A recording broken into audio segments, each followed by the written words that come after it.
So we have to start with the uterus.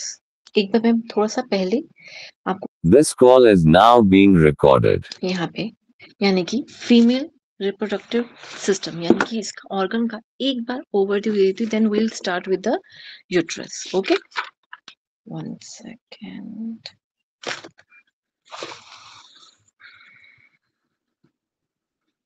Madam, please try to speak also in Hindi. Okay. वैसे तो मेरी बल्कि ज़्यादातर classes में आजकल हिंदी ही ज़्यादा हो रहा है, बल्कि इंग्लिश तो बहुत ही कम जा रहा है आजकल. तो मुझे लगता है कि ओके ठीक है, फिर भी आई विल ट्राई. ओके, कोई अगर कुछ रह गया हो तो आई एम रियली सॉरी.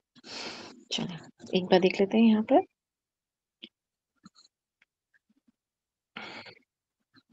हमने ये देखा था कि जो फीमेल रिप्रोडक्टिव सिस्टम होता है वो दो चीजों से बना है, एक इंटरनल, एक एक्सटर्नल. ठीक है. इंटरनल में हमने देखा था कि फैलोपियन ट्यूब्स हैं, ओवरीज हैं, यूट्रस है, वेजाइना है. ये सब कुछ किसके अंदर आता है? इंटरनल में आता है. तो एक्सटर्नल में क्या आता है? एक्सटर्नल जेनिटिलिया भी बोलते हैं उसको. ठीक है. एक्सटर्नल जेनिटिलिया, इसका दूसरा नाम भी होता है, दैट्स नॉट हियर बट हाँ ये जानना जरूरी है, वुल्वा. ये यू है, यू, और ये वी है, V V and then it's U, vulva. ठीक है. क्लिटोरिस जो होता है, ये क्लाइटोरिस जो अगर हम बोलें तो ये वुल्वा के पास ही होता है. मींस ये जंक्शन होता है किसका? जो अगर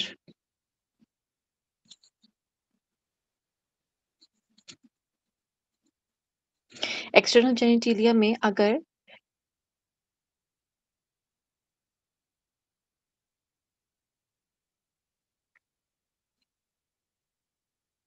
यहाँ यहाँ दो तरीके के लेयर्स होती हैं. One layer, okay, and internal एक और लेयर होती है, and then there is a vaginal opening and the urethral opening. ठीक है. तो जो अप वाली लेयर है, यहाँ वाले पे, इस जंक्शन पे जो होता है, इस जंक्शन में जो अपर जंक्शन है क्लिटोरिस, वहां पाया जाता है क्लिटोरिस. इसका काम क्या होता है? It does not serve too much of function, यानी कि बहुत सारे काम नहीं करता, पर ये मेन प्लेजर के ऊपर काम करता है. ठीक है. मेन क्लिटोरिस का काम ये होता है, प्लेजर के ऊपर काम करता है. अब ये दोनों लेयर्स जो हैं, एक मैंने आपको इंटरनल बनाई और दूसरी मैंने एक मरून में बनाई है. ठीक है. जो ये मोटे वाला पार्ट है, ये आता है लेबिया मेजोरा, और जो पिंक वाला पार्ट आता है लेबिया माइनोरा. लेबिया का मतलब क्या होता है? लिप्स. ठीक है. ये नीचे जो होते हैं, ये वाले जो होते हैं, ये पतले होते हैं, ऊपर वाला जो होता है ये मोटा होता है. ठीक है. तो ये कौन सा हो गया? मेजोरा, और ये माइनोरा, पिंक वाला पार्ट. ठीक है. और ये मोटा थिक वाला पार्ट जो है, जहां पे मैं रेड कलर का कल इसे नहीं करती, फिर आपको समझ नहीं आएगा. Second. This part. This part is the majora and this part is the labia minora. इसके अंदर माइनोरा जो होता है वो एक्चुअल में कवर कर रहा होता है यूरेथ्रल ओपनिंग को और वेजाइनल ओपनिंग को. एक्चुअल में इसने अच्छे से कवर किया हुआ है. और जो हम अगर कहें यहाँ पर, ये this is the vaginal opening. हमने लास्ट टाइम भी सीख लिया था इसे, वेजाइनल ओपनिंग. और ओपनिंग को हमने क्या सीखा था? इसका एक और क्या वर्ड बनता है? ऑरिफिस. ये हमने लास्ट क्लासेस में हमने ये सारा कुछ सीख रखा है. तो स्टार्टिंग का जो फर्स्ट पैसेज है, दैट इज हाइमन. मेजरली हम इसी की ही बात कर रहे होते हैं. जो ये ऑरिफिस होता है, जो यही लेयर होती है, इसे हम हाइमन के नाम से भी जानते हैं. अब ये रप्चर भी हो जाता है, हमने इसके बारे में समझा भी था. जरूरी नहीं है कि फर्स्ट इंटरकोर्स के बाद ही ये, क्वाइटस के बाद ही ये रप्चर होगा. जरूरी नहीं है. समटाइम्स ये उससे पहले भी हो सकता है, due to some leg opening exercises, जैसे हम स्प्लिट्स करते हैं, हनुमान आसन करते हैं, हॉर्स राइडिंग करते हैं. और थोड़े बुरे अगर हम इंसिडेंट्स को देखें, तो जिसमें अगर कभी बच्ची गिर जाए कहीं पे, या कोई ऐसा एक्सीडेंट हो जाए, कार एक्सीडेंट, कुछ भी, भगवान ना करे, पर जब कभी ऐसे कुछ एक्सीडेंट्स के अंदर भी ये रप्चर हाइमन हो सकता है. पहला केस, ठीक है। अब कई केस ऐसे होते हैं जिसमें इवन प्रेगनेंसी भी हो गई, तब तक भी हाइमन रप्चर नहीं हुआ होता, तो उसको आर्टिफिशियली रप्चर करवाया जाता है। So it is not a indicator for the virginity. जो लोग कहते हैं कि वर्जिनिटी का ये एक इंडिकेटर है, हाइमन रप्चर होना चाहिए, ये जरूरी नहीं है। ठीक है? It is very, very important in general cases, पर हाँ, एग्ज़ाम पॉइंट ऑफ व्यू से पूछे ना पूछे, I really don't know, may be they will ask you in a different way और अनदर वे अराउंड, पर वो हो सकता है। बट इसको कभी भी वर्जिनिटी के साथ कंसर्न नहीं रखना चाहिए इसका। तो वो किसके ऊपर बात आती है? और हाइमन के रप्चर के ऊपर बात आती है, बिकॉज़ व्हेन हाइमन्स रप्चर, ब्लीडिंग, हल्की सी ब्लीडिंग होती ही होती है। मे बी स्पॉटिंग और सम सॉर्ट ऑफ थोड़ा-सा ब्लड बाहर ज़रूर आता है। ठीक है? क्लिटोरिस समझ लिया, वेस्टिब्यूल को रहने दीजिए। ये वेस्टिब्यूल वही बात आती है, बाहर वाला area, labia minora and majora वाला बात आ रही है, ठीक है? और एक पॉइंट और था इसके अंदर, वैसे आपको लोगों को जानने की नीड नहीं है, रहने देते हैं, एक्स्ट्रा नहीं बताना। ठीक है? वेजाइनल ऑरिफिस हो गया, यूरेथ्रल ओपनिंग होगी, बार्थोलिन ग्लैंड्स होते हैं, वो पीछे की तरफ पाया जाता है, ठीक है? वो ग्लैंड्स के बारे में हम तब बात करेंगे जब हम एंडोक्राइन ग्लैंड के ऊपर पढ़ेंगे ना, तब इस स्ट्रक्चर के पीछे बता दूँगी कहाँ पर आता है, ठीक है? अभी उसके ऊपर अभी मत जाओ। अभी इसकी रिक्वायरमेंट नहीं है, क्योंकि उसके ऊपर कुछ पढ़ना नहीं है सच। जब टाइम आएगा तो हम उसके ऊपर पढ़ लेंगे, ठीक है? 1 second. Okay, now internal structures के अंदर हम एक बार देख लेते हैं क्या-क्या आता है। दैट इज़ वेजाइना, यूट्रस यानी कि कोक, देन ओवरीज जहाँ पे मेजरली एग बन रहा है, ठीक है? एंड देन यूट्रीन और फैलोपियन ट्यूब्स, इसी के अंदर ही आकर जो एग है, जो जिससे मेजरली आगे चलकर स्पर्म के साथ यहाँ पर जो एग जो हमारा बनेगा, जाइगोट के अंदर फॉर्म होगा। वो इस फैलोपियन ट्यूब के अंदर पहले ये एग वहां रहता है, एंड देन यूट्रीन वॉल के ऊपर यानी कि सॉरी यूट्रस के ऊपर आके वो चिपक जाता है। इस पूरी साइकिल को हम धीरे धीरे समझेंगे। इसके पीछे की कहानी बहुत सारी है, हम छोटे में समझेंगे, ठीक है? इजी टू अंडरस्टैंड वाला, ठीक है? यहाँ पहले इसको थोड़ा सा एक बार देख लेते हैं।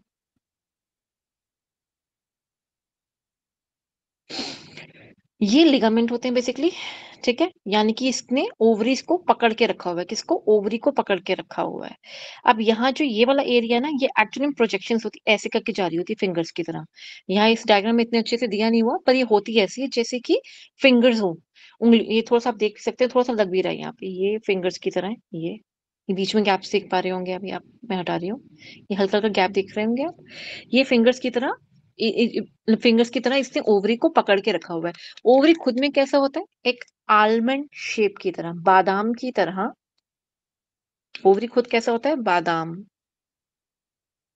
जैसा छोटा, ठीक है? इतना छोटा-सा होता है, बहुत छोटा भी नहीं होता, मतलब इतना छोटा भी नहीं होता, पर वो शेप वैसी होती है बादाम की। बादाम जितना छोटा नहीं होता, बट शेप इज़ लाइक अ बादाम, ठीक है? इसके अंदर जो कुछ भी हो रहा है, हमने नहीं समझना, ठीक है? हमने बस इतना समझना है कि यहाँ पे इसने एक एग प्रोड्यूस करा है, एक ओवम प्रोड्यूस करा है, और इसने सिर्फ उसको कैच करना है। फैलोपियन ट्यूब के इस वाले भाग में इसने इसको सिर्फ कैच करना है। ये पहला भाग होता है हमारे फैलोपियन ट्यूब का, जिसे हम फिम्ब्रे भी बोलते हैं। ये सिर्फ कैच करने का काम करता है। कैच क्या करता है? ओवरी ने ओवम बनाया, ठीक है? इससे फिम्ब्री के पास पहुँचा दिया। फिम्ब्री ने एक एक्टिविटी करता है जिससे ये ओवम वहाँ अपनी तरफ खींच लेता है, इसके अंदर आ जाता है। तो यहाँ से फ्लोट करके यहाँ आ जाता है वो, ठीक है? फिर वहीं से ये फ्लोट करके यहाँ तक भी आता है एम्पुला के पास, ठीक है? यही वो साइट होती है जहाँ पे ये वेट करता है फॉर फर्टिलाइजेशन। इसे हम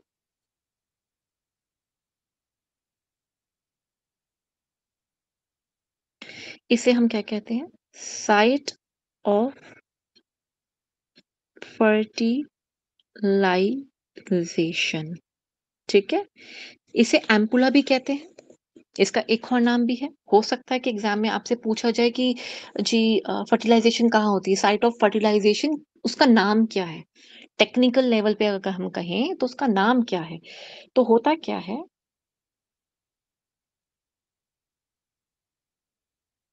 ये है फर्स्ट एरिया, ये है सेकंड एरिया और ये है थर्ड एरिया। इसको 3 भाग में डिवाइड करा गया है।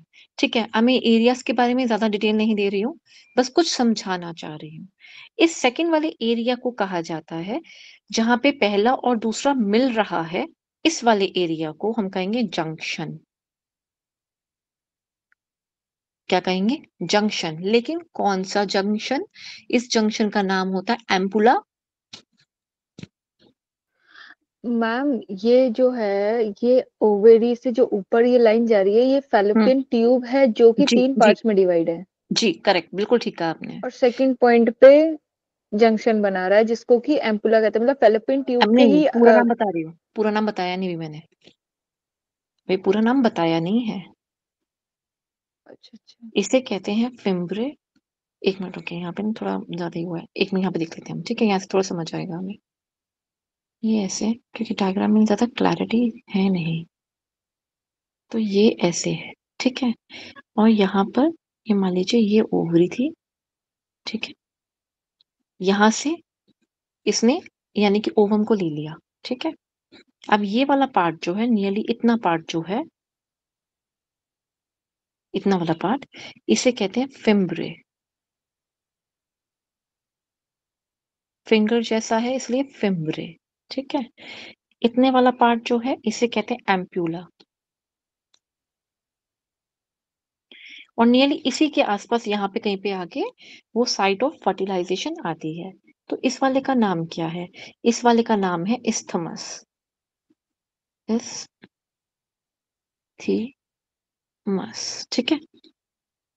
पर इस्थिमस का हमें ज़्यादा कुछ याद करने की ज़रूरत है? नहीं। हमें ये सारे नाम याद नहीं करने, मैं सिर्फ़ समझाने के तौर पे कह रही हूँ। क्या वो आपसे इतना कुछ डिटेल में पूछेगा? नहीं। सिर्फ़ समझना है अभी, कि 3 पार्ट थे। इसको जो यहाँ ये वाली साइट है, जो ये वाली जगह है जहाँ पे फर्टिलाइज़ेशन होगी, साइट ऑफ फर्टिलाइज़ेशन, मैं पूरा नहीं लिख रही हूँ, ठीक है? इसे क्या नाम दिया गया? Ampulla, इस्थिमस, junction. जंक्शन, ठीक है? इसे कहा जाता है। तो अगर एग्ज़ाम में अगर आपसे क्वेश्चन आता है कि फर्टिलाइज़ेशन एग्ज़ैक्टली कहाँ हो रही है? पहला अगर मोटे-मोटे तौर पे पूछेगा तो हम कहेंगे फैलोपियन ट्यूब। लेकिन अगर फैलोपियन ट्यूब के अंदर कुछ पूछ लिया, इन एनी केस अगर पूछ लिया तो वो साइट ऑफ फर्टिलाइज़ेशन क्या होगी? एम्पुला, इस्थमस, जंक्शन, ठीक है? यहाँ पे आके स्पर्म मिलता है, ठीक है? ओके। अभी इतनी बात हमने थोड़ी बहुत थोड़ी-थोड़ी हमें समझ आनी शुरू हो रही है, थोड़ी-थोड़ी आ रही है। अभी कुछ ख़ास क्लियर नहीं हुआ पर हमें थोड़ा-थोड़ा समझ आ रहा है, ठीक है? यहाँ से फर्टिलाइज़ होने के बाद मान लीजिए फर्टिलाइज़ेशन हो गई, यहाँ पे आएगा, वो ज़ाइगोट जो होगा ना यहाँ आके चिपक जाएगा इसकी वॉल पर। कौन चिपकेगा? ज़ाइगोट। ज़ाइगोट खुद क्या है? ज़ाइगोट है जो स्पर्म और ओवम का मिलान होने के बाद उसने एक सेल बना लिया है, ठीक है? अब वो ऑफ़स्प्रिंग में यानी कि एक बेबी के फ़ॉर्म में बनने को तैयार है। उसके लिए उसको जगह चाहिए। कौन-सी जगह? उसे चाहिए कोख। कोख मतलब यूट्रस। तो यूट्रस के पास आके उसकी इस वॉल पर आके चिपक जाते हैं ये। चिपकने पे क्यों आते हैं? चिपकने पे इसलिए आते हैं यहाँ पे किसी भी साइड पे आके ऊपर-नीचे कहीं पे भी आके ये चिपक जाएगा सेल, ठीक है? ज़ाइगोट मतलब। ये चिपक जाएगा, इसके चिपकने पर धीरे-धीरे जो ये छोटी-सी कैविटी थी ना, यूट्रीन कैविटी थी, ये बढ़कर इतनी बड़ी हो जाएगी। इफ प्रेगनेंसी टर्न्स तो ये बहुत बड़ी हो जाएगी नियर टू डायफ्राम। ये छोटा-सा यही था, यही पूरा डायफ्राम तक पूरा फैल जाता है, ठीक है? फिर अंदर क्या है वो और लेयर्स बाय लेयर्स बहुत कुछ है, वो हम नहीं अभी पढ़ेंगे, ठीक है ना? हमारे कोर्स में भी नहीं है और वैसे पढ़ना भी नहीं है। इट नियरली टेक्स 6 मंथ्स और 3 मंथ्स, ठीक है? To no.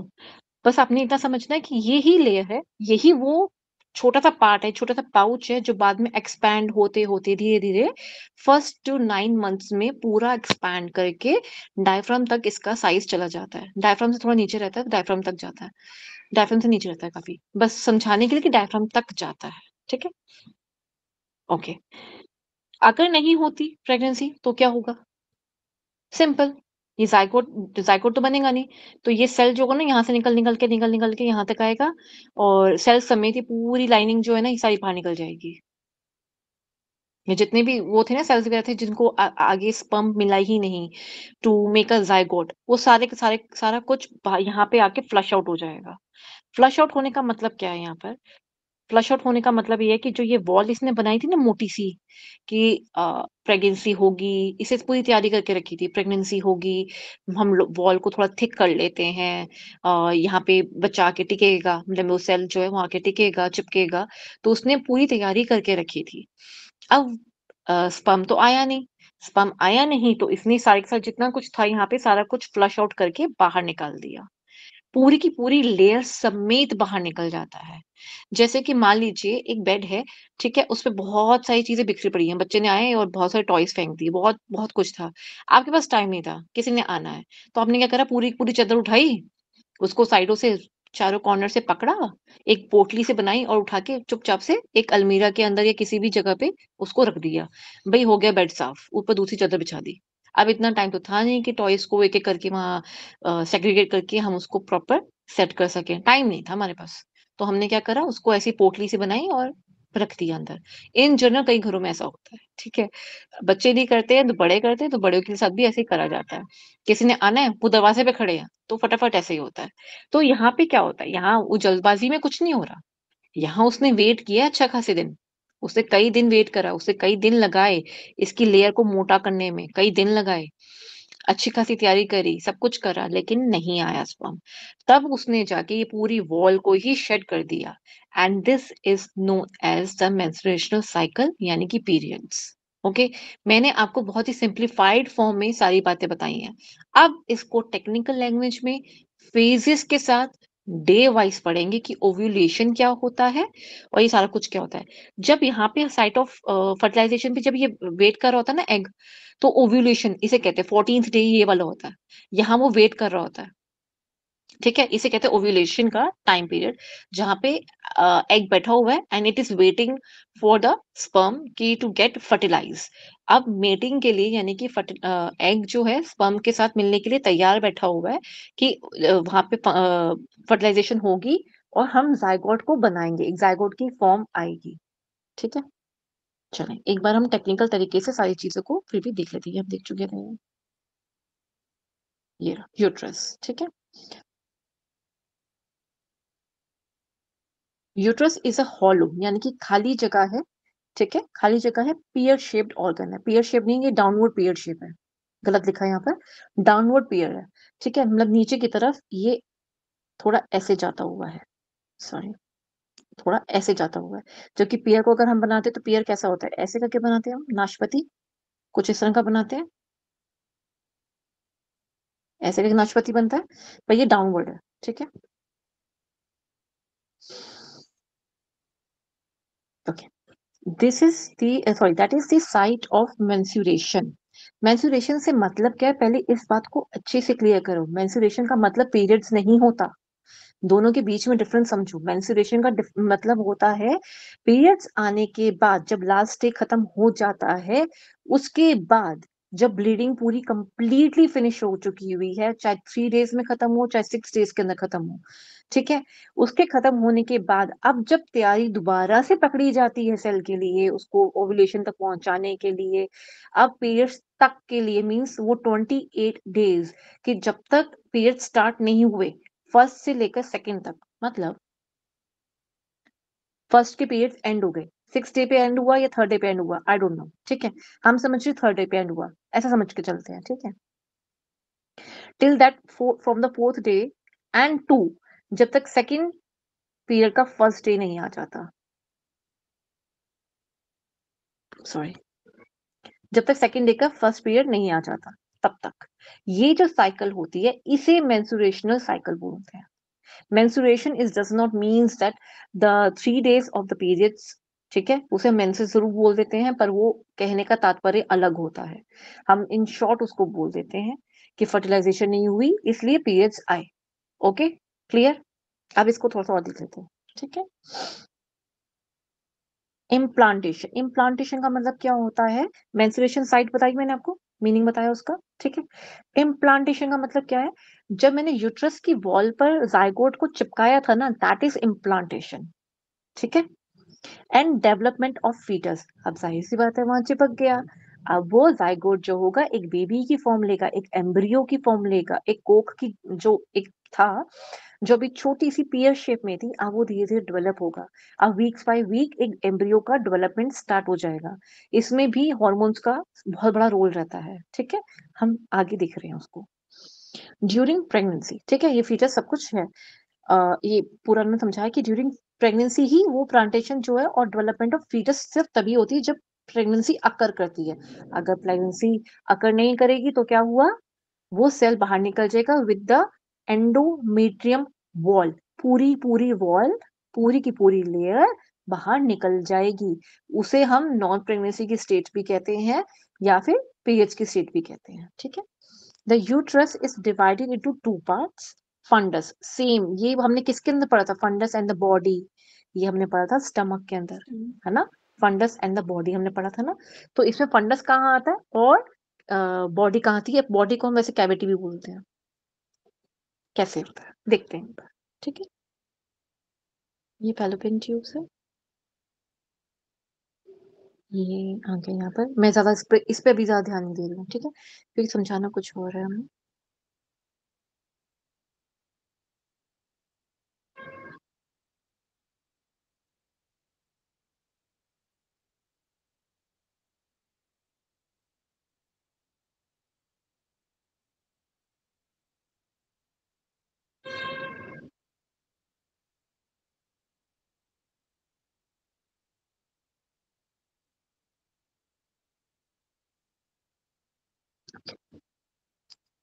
अब जो ये वाला पार्ट है ना, इसे कहते हैं फंडस, ठीक है।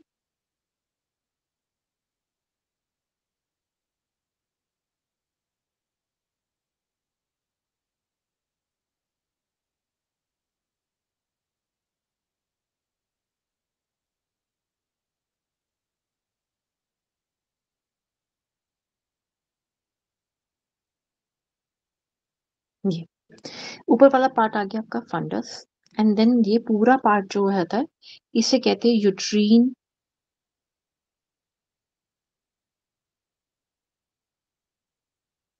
कैविटी या बॉडी, ठीक है, क्लियर। इसे कोक कहते हैं, ठीक है। अगर कहीं कहीं बात अगर आपको क्लियर नहीं होती तो मुझे बताइए। अभी तक क्या क्लियर हो रही है सारी बातें कि ह्यूमन फीमेल ह्यूमन बॉडी के अंदर ये चीजें कैसे हैं? Okay good. कहाँ गया मेरा? मैम ये लाइनिंग वाला पार्ट के अंदर वाला पार्ट ना। हाँ जी, हाँ जी, बिल्कुल ठीक समझे आप। लाइनिंग वाला पार्ट के बताने की कोशिश करिए। लाइनिंग वाला पार्ट के कहने का मतलब ये, यहाँ पे ना बहुत सारी लेयर्स हैं। क्या हमने पढ़नी है? अभी नहीं पढ़नी, ठीक है। यही वो लेयर्स होती हैं जो इसको एक सुरक्षा प्रदान करती हैं, एक हेल्दी यूट्रस बॉडी बनाती है, जो हम खाते हैं पीते हैं। और जो यही लेयर होती है इसके अपर वाली साइड पे, मतलब कि ये वाली साइड पे ही वो एंडोमेट्रियम बनता है, ठीक है। ये आगे चल के पूरा एक बैग बन जाता है। ये ना ऐसे करके, ये वाला पूरा एरिया ऐसे, ये ये पूरा एक बैग बन जाता है जिसे हम प्रेगनेंसी कहते हैं। आगे चलकर ये पूरा बैग बन जाता है आगे चलकर। ये तो सिर्फ लाइनिंग बताइए ना, ये लाइनिंग ही आगे चलकर एक्सपैंड करती है पूरी, ठीक है। फिर जब बेबी हो जाता है तो ये वापस अपनी जगह पे आ जाती है, ठीक है। Okay. The upper portion above the entry of the fallopian tube, above the entry of the fallopian tube, ठीक है। यानी कि यहाँ पे ये एंट्री हो रही है ना, इसके ऊपर वाला भाग कह रहा है, इसके नीचे वाला भाग नहीं। यानी कि आप देखेंगे ये जो डोम शेप मैंने बनाया है, डोम शेप वाली बात कर रहा है ये पूरा एरिया जहां फेलोपियन ट्यूब का कोई रोल नहीं है, ठीक है, इतना वाला पार्ट कह रहा है ये। तो फेलोपियन ट्यूब यूं ऐसे जाएगी, इसलिए वो वाला भाग बनाया था मैंने, ठीक है। इसे क्या कहते हैं? Fundus. Fallopian tube and the body is the large central portion, जो बीच वाला भाग आता है, ठीक है, उसे बॉडी का कहा जाता है और कैविटी भी कहा जाता है, ठीक है। The narrow lower end of the uterus is the cervix, यानी कि सिर्फ ये वाले भाग को ही हम सर्विक्स कह रहे हैं। यहाँ पे म्यूकस प्लग लग जाता है जिसकी वजह से प्रेगनेंसी को होल्ड करा जाता है। ठीक है, अगर ये प्लग बीच में निकल जाए या लूज हो जाए तो इसके लिए बहुत ध्यान देना पड़ता है, फिर बच्चा ठहरना मुश्किल हो जाता है। ठीक है, इसका म्यूकस प्लग का लगा रहना बहुत इंपॉर्टेंट है। Okay, which opens into the vagina, ये सर्विक्स की बात कर रहा है कि ये सर्विक्स वो एरिया है जहाँ पे यूट्रस के पास सर्विक्स, सर्विक्स के बाद वेजाइना, वो एक लेयर आपको एक सीक्वेंस बता रहा है। ठीक है, the mucus layer of the cervix produce a secretion called cervical mucus. क्यों कह रहा है सर्वाइकल, हमेशा नेक से रिलेट करा जाता है, तो चाहे हमारी गर्दन ही क्यों ना हो, इन अ होल बॉडी, पूरे शरीर की अगर हम बात करें तो हमारी नेक कहाँ पे, हमें पता है हमारी नेक कहाँ पे है, उसे सर्वाइकल रीजन भी कहा जाता है। जब यूट्रस की बात करी जा रही है, रिप्रोडक्टिव ऑर्गन की बात करी जा रही है, तो उसमें भी एक नेक जैसा एरिया आता है, उसे वहां पे इन्होंने सर्वाइकल कहा है। वहां कुछ ग्लैंड्स मौजूद होते हैं, वो कुछ सिक्रीट करते हैं, सेल्स होते हैं मतलब, वो कुछ सिक्रीट करते हैं, वो एक म्यूकस प्लग बनाते हैं जैसा मैंने अभी आपको बताया, बट ये ड्यूरिंग द प्रेगनेंसी होता है। ठीक है, generally females of reproductive age secrete 20 to 60 ml of mucus per day. ये जो होता है ये निकल जाता है बाहर, जो ये प्लग नहीं बनाता ये, लेकिन ये बाहर निकल जाता है। प्लग का मतलब क्या होता है, जब प्रेगनेंसी आती है तो ये रुकता है, ठहरता है, उसे ठहरना बहुत जरूरी है, उसका जैसे मैंने अभी बताया वो ठहरना बहुत जरूरी है, लेकिन in normal day to day life में ये निकल जाता है बाहर। ठीक है, वो प्लग नहीं बनाता, रोकता नहीं है। मैम जी कई है। महिलाओं में मतलब यही यही समस्या होती है कि वो जो है बॉल जो अभी बता रही हैं वो रुक नहीं हम्म, पाता, इसलिए भी प्रेगनेंसी होने में दिक्कत रहती है। कई ये नहीं, ये म्यूकस प्लग की प्रॉब्लम ऐसे बहुत कम होती है, पर ये हाँ जी ये देखी गई है, पर लेकिन इंजेक्शन मेडिसिन के साथ ये ठीक भी हो जाती है, इतनी प्रॉब्लम क्रिएट नहीं करता। मेजर प्रॉब्लम जो आती है ना, जो 2 से 3 महीने के बाद प्रेगनेंसी मिसकैरेज हो जाती है ना, वो रीजन क्या होता है, जब अभी आया नहीं पॉइंट पर लेकिन बता देती हूँ। यहाँ पे ना जब वो रप्चर होता है, एक रप्चर का मतलब क्या होता है, यहाँ पे ना एक मिनट नीचे है या नहीं है, मैं आपको बता देती हूँ, एक मिनट ठीक है। तो जब यहाँ से यहाँ तक जब ये जाइगोट बन रहा होता है ना, तो यहाँ पे हमारे 2 हार्मोन होते हैं, ईस्ट्रोजन एंड प्रोजेस्टेरोन। ठीक है, प्रोजेस्टेरोन हेल्प करता है, इसका सिक्रीट होते रहना इंपॉर्टेंट है। अगर ये सिक्रीट बहुत ज्यादा या अच्छी मात्रा में नहीं हुआ, तो जो ये लेयर बनाई है ना इसने, ये वाली एंडोमेट्रियम वाली, ये टिक नहीं पाएगी, ये टिक नहीं पाएगी, और ये इस पूरे के पूरे सेल को लेके ये पूरी की पूरी वॉल बाहर निकल जाएगी।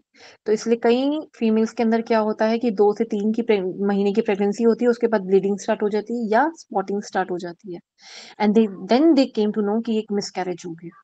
डॉक्टर बाद में बताते हैं कि एक मिसकैरेज हो चुका है। ऐसा कई बार कई जगहों पे आपको सुनने को मिलता है। ठीक है, उस केस में इमेजली देखा जाता है। बाकी म्यूकस प्लग की प्रॉब्लम जो होती है ये भी सॉल्व हो जाती है, प्रोजेस्टेरॉन के भी कई बार इंजेक्शन वगैरह मिलते हैं, लेकिन नहीं देखा जाता, कभी कभी इसको इग्नोर भी कर दिया जाता है, लेकिन ये फर्स्ट टेस्ट होता है।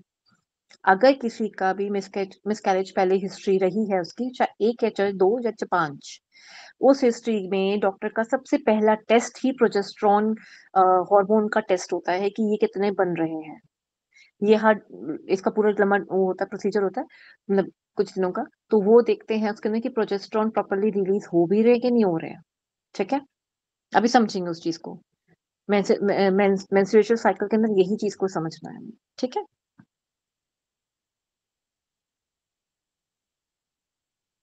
द वॉल जो म्यूकस प्लग की बात एक आपने बोली, एक और बात याद आई कि म्यूकस प्लग के लिए इसकी वजह से स्पेशली कहा जाता है कि भारी सामान मत उठाओ, वरना ये प्लग खुल जाएगा। जब भारी सामान के लिए मना करा जाता है, कोई चीज हेवी नहीं उठानी, ज्यादा लोड नहीं लेना, ज्यादा झुकना नहीं है, उन सब चीजों में म्यूकस प्लग भी हट जाता है, वहां पे भी इस चीज का ध्यान रखा जाता है। ठीक है, the wall of the uterus is made of 3 layers of the tissues, that is perimetrium, myometrium, endometrium. ठीक है, ये उस यूट्रस की ही वॉल की बात कर रहा है जिसके ऊपर प्रेगनेंसी टिकेगी। किसके ऊपर टिकती है, एंडोमेट्रियम के ऊपर, नहीं होगी बाहर निकल जाएगी, यही वो बात कहना चाह रहा है। बस पेरीमेट्रियम जो होती है ये आउटर मोस्ट है, मीन्स बिल्कुल बाहर वाली, जो बिल्कुल बाहर वाला हिस्सा था ना, उस वाले हिस्से पे लगी हुई है। मायोमेट्री में अंदर का मिडल लेयर होता है, थोड़ी मोटी होती है ये लेयर, और थोड़ी साइज में बड़ी होती है। एक्चुअल में इसने पूरा उसको बना के रखा हुआ, होल्ड करके रखा हुआ है यूट्रस को अच्छे से। ठीक है, उस जगह पे स्मूथ मसल्स का बना हुआ होता है, ये इंपॉर्टेंट है। कि ये स्मूथ मसल्स का बना हुआ होता है। And during pregnancy the smooth muscles contraction करवाती हैं। क्या करवाती हैं? चाइल्ड बर्थ के टाइम पे यही कॉन्ट्रैक्शंस और रिलैक्सेशन करवाती है, जिसकी वजह से पार्चुरेशन यानी कि डिलीवरी हो पाती है। मीन्स जब माता जोर लगाते हैं ताकि बेबी बाहर आ सके, शिशु बाहर आ सके, तो ये मायोमेट्रियम के अंदर की सेल यानी कि सॉरी जो ये लेयर है, स्मूथ मसल जो है, ये वो कॉन्ट्रैक्शंस करवा रही होती है जब कहते हैं कि लेबर पेन स्टार्ट हो गया। तो ये वहां पे वो पेन्स को जो महसूस होती है, सब कुछ होती है, कॉन्ट्रैक्शन स्टार्ट हो गई, सब कुछ हो गया, तो ये वो चीज करवा रही होती है और इसी पे ही ज्यादा जोर बाद में दिया जाता है ताकि एक स्मूथ डिलीवरी हो पाए। ठीक है। muscle cell increase in size and accommodate the growth of fetus। तो ये हमें हेल्प करती है, जैसे जैसे ग्रोथ बढ़ती जाती है 9 मंथ्स की, वैसे वैसे ये भी इंक्रीज करती जाती है। जाहिर सी बात है, थोड़ा सा सामान उठाना था तो थोड़ी थोड़ी कम पावर लगेगी, ज्यादा सामान उठाना है तो ज्यादा पावर लगेगी। इसलिए according to the pregnancy, month wise, week wise, basically वो अपनी सेल की यानी कि इस लेयर को भी मोटा करता जाता है। ठीक है। During the childbirth, contraction of smooth muscles to expel the fetus from the uterus, ताकि वो बेबी को अच्छे से बाहर निकाल पाए, उसकी कॉन्ट्रैक्शंस ये करवाती है। ठीक है। एंडो इसलिए जान निकलती है। ठीक है। Endometrium the inner most layer is highly vascular. Vascular से मतलब यहाँ पे ब्लड का जो आना जाना आदान प्रदान है वो बहुत अच्छा होता है एंडोमेट्रियम के अंदर, तभी ब्लीडिंग होती है क्योंकि ये वैस्कुलर है। The endometrium is divided into two layers again, that is stratum functionalis and stratum basalis. Basalis ये इतना डीप में जाने की जरूरत नहीं पूछेगा, बस एंडोमेट्रियम का वॉल का उतरना और चढ़ना यही पूछ सकता है। चढ़ने का मतलब ये हो गया कि प्रेगनेंसी की तैयारी, उतरने का मतलब हो गया there is no sperm, loss of cell और ओवम यानी कि पीरियड्स का आना। ठीक है। द वैस्कुलर स्टार्टम मतलब वैस्कुलर का हाईली मतलब जहाँ वैस्कुलर। पे, हाँ जी, वैस्कुलर का मतलब हमेशा याद रखिएगा जहाँ पे ब्लड वेसल्स होती हैं, ब्लड वेसल्स का होना। इनडायरेक्टली में इसमें इनडायरेक्टली नहीं, ब्लड वेसल्स का होना जहाँ पे ब्लड का पहुंचना होता है। हमारी बॉडी में ऐसी बहुत सारी लेयर्स मिलेंगी, ऐसी बहुत सारी जगह मिलेंगी जिसे ए वैस्कुलर कहा जाता है, वहां उनका ब्लड का आदान प्रदान नहीं होता। तो वो अपने टॉक्सिन्स अपनी बॉडी के यानी कि उस लेयर के वो कैसे निकालेंगे? तो नीचे इनके बेस पे ना एक कनेक्टिव टिश्यू की लेयर लगी हुई होती है, पतली सी, बताया था ना मैंने, हर जगह पे कनेक्टिव टिश्यू जरूर पाया जाता है। तो वो कनेक्टिव टिश्यू में ब्लड वेसल्स होती है, वहां से वो आदान प्रदान करवा लेते हैं अपना। तो खुद के पास नहीं होता, किसी के और के ऊपर बैठ के वो जीतते हैं, किसी और के ऊपर बैठ के टॉक्सिन्स देते हैं और वहां से खाना लेते हैं, न्यूट्रिशन लेते हैं। ठीक है। तो वो कनेक्टिव टिश्यू होती है जो उनके बीच में एक ब्रिज का, एक पुल का काम करती है। इसलिए ब्लड वेसल होना जरूरी है, एक न्यूट्रिशन लेने के लिए, दूसरा वहां पे टॉक्सिन्स देने के लिए। ब्लड ही तो लेके जाता है ना इन चीजों को, इसलिए।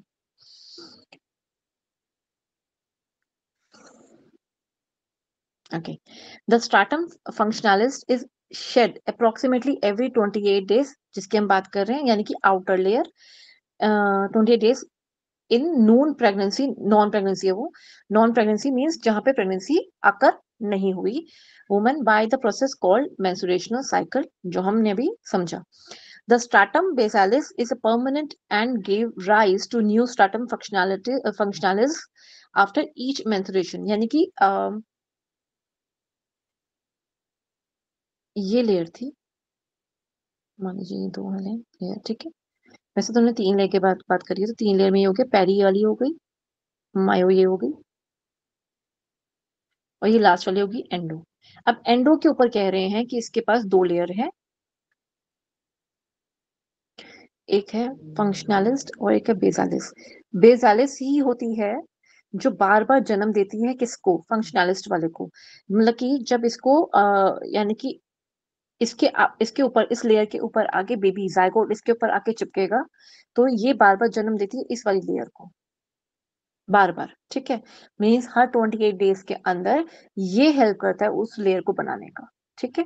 ताकि इसके ऊपर आके जायगोट चिपक सके। इसके पास मान लीजिए वो फेविकॉल लगी है, या समझ लीजिए एक थोड़ा चिपचिपा पदार्थ है जिसे वो कनेक्ट कर लेता है, वो वैसे रोकता है उसको प्रॉपरली वहां पर। हाँ, तो वो ये फंक्शनलिटी इसके पास ही एक कहें कि एक पदार्थ है या एलिमेंट्स हैं जो उसको रोक सकता है ज़ायगोट को, ठीक है? और ये कौन प्रोड्यूस करता है बार-बार? हर महीने बेसालिस प्रोड्यूस करता है प्रोड्यूस करता है, sorry. Primary follicle matures and develop into a secondary follicle. ये तो थोड़ा कुछ ज़्यादा ही अजीब-सा दे दिया। चलो पहले हम इसको समझ लेते हैं अपने तरीके से। चलिए आएँ, अपने तरीके से समझते हैं।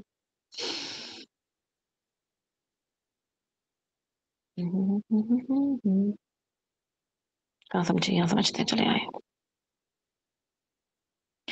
पहले हम लिखेंगे कि जब हमारी फॉलिकल्स की जो ये सब कुछ जो बन रहा है उसमें क्या-क्या हो रहा है, ठीक है? पहले तो आप देखेंगे जो मेंस्ट्रुएशन है वो 4 फेजेस में डिवाइडेड है। सॉरी 4 फेजेस में डिवाइडेड है, ठीक है? पहले ये देखते हैं। कौन-कौन से फेजेस हैं?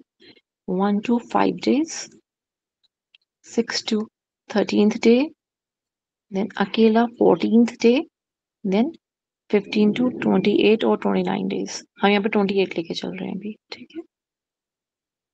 ये 4 फेजेस हो गए, ठीक है? अब होता क्या है, 2 चीज़ों को अच्छे से समझेंगे। हमारी जो मेंस्ट्रुएशन साइकिल है ना, इसमें भी ना 2 ऑर्गन इन्वॉल्व्ड हैं। मेंस्ट्रुएशन साइकिल के अंदर 2 ऑर्गन इन्वॉल्व्ड हैं। कौन-कौन से? पहला ओवरी, सेकंड आ गया यूट्रस, ठीक है? ठीक है? अब इस चीज़ को समझते हैं कि ओवरी क्या कर रहा है। यहाँ बात को समझते हैं, फिर हम डेज़ के ऊपर आएँगे, ठीक है?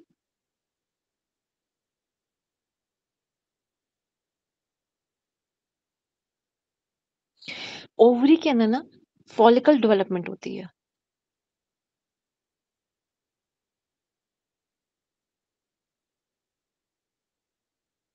ठीक है? ये हर महीने होती है, फिर ओव्यूलेशन आता है, ठीक है? ये सब कुछ इसके अंदर ये कहानी इसके साथ ही चल रही होती है। पहले ये डेवलप करेगा और फिर फैलोपियन ट्यूब में ओवरी जो ओवम बना के फॉलिकल मतलब जो बनेगा, उसको भेज देता है इसके पास फैलोपियन ट्यूब के अंदर, ठीक है? ओव्यूलेशन के लिए। किसके लिए? ओव्यूलेशन के लिए भेज देता है। अब ये फॉलिकल होते हैं ना, बहुत सारे फॉलिकल्स बनते हैं। बहुत सारे फॉलिकल्स बने हमारे ये 6 टू 13 डे के अंदर हमारे बहुत सारे फॉलिकल्स बनते हैं, ठीक है? अब जो बने उनमें से एक मेजर फॉलिकल जो बनता है उसे हम कहते हैं ग्राफिकन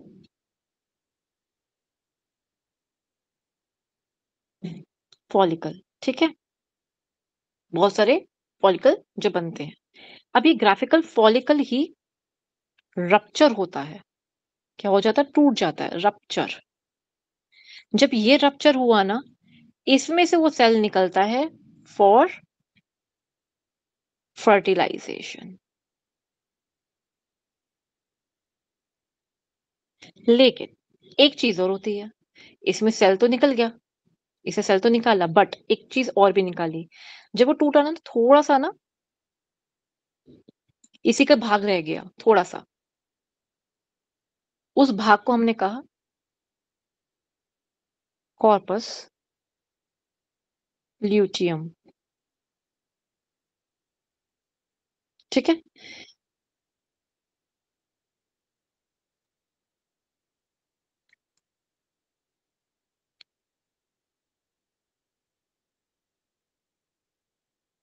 ओवरी के अंदर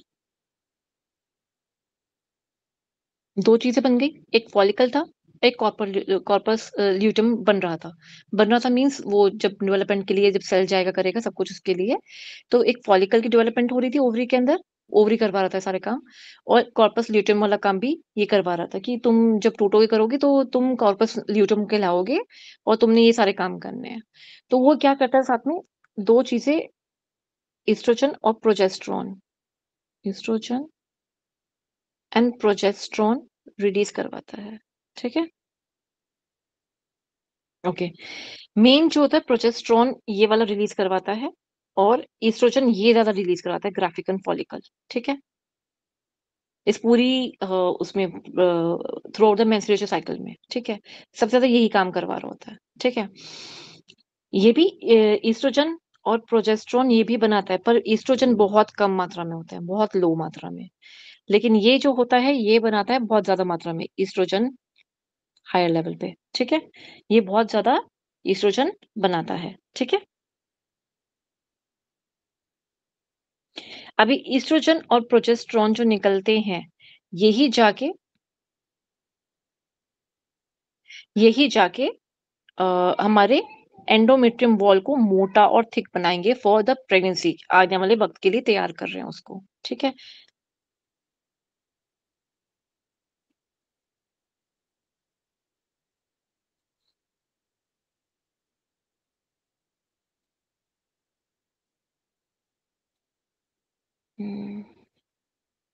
एक सेकंड रुकिए। फिर एक आता है हमारा hormone FSH and LH, follicle stimulating hormone और लुटिनाइजिंग हार्मोन्स। ये कहाँ से निकलते हैं? ये पिट्यूटरी से निकलते हैं। ये लिख लीजिएगा, ये दोनों आएँगे पिट्यूटरी ग्लैंड से निकलते हैं, ठीक है? क्या काम है अभी बता रही हूँ, मैम अभी बताइए। स्पेलिंग एक बार बता दीजिए लिट्रिएंट की।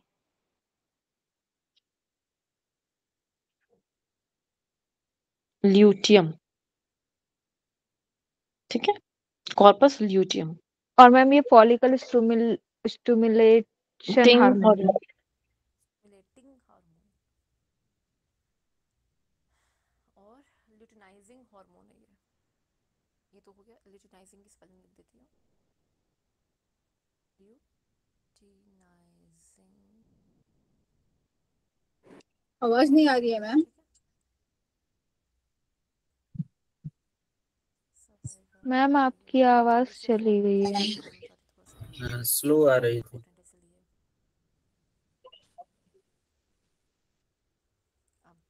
ओवरी के अंदर क्या हुआ, मैम आपकी आवाज बहुत कम आ रही है। फॉलिकल्स बन चुके थे। समझ में नहीं आ रहा मैम, वो स्पीकर सही करिए। ठीक है, क्या रहे? मैम हेलो, हाँ जी। अब आई मैम आपकी आवाज। ओह! मेरी आवाज़ रुक गई थी, ठीक है, I am so sorry. Ma'am आ रही थी बट आपका शायद माइक इधर उधर कहीं हो गया था तो ढंग से नहीं आ रही थी, बहुत स्लो आ रही थी। ओके, अभी ठीक ऐसा है? लग रहा था आप बहुत दूर चले गए हो। हाँ अभी अच्छी आ रही है। Okay, thank you. ओके, तो अभी क्या होता है ओवरी के अंदर ना ग्राफिकन बहुत सारे फॉलिकल्स हो गए थे। उनमें से एक मेजर राजा वाला जो ग्राफिकन फॉलिकल है, वो है, ठीक है? उसके पास सेल है। अब क्या होता है कि जब हमें फर्टिलाइज़ेशन करवानी होती है, तो ये ग्राफिकन फॉलिकल को टूटना पड़ेगा, रप्चर होना पड़ेगा, फटना पड़ेगा, ठीक है? जब ये टूटेगा, तो इसमें से निकलेगा, कुछ भाग निकलेगा। पहले तो निकल गया सेल जो हमने बताया, अभी बात करी हमने, और दूसरा भाग क्या निकलेगा? कॉर्पस ल्यूटियम निकलेगा, ठीक है? किसमें से? इसमें से।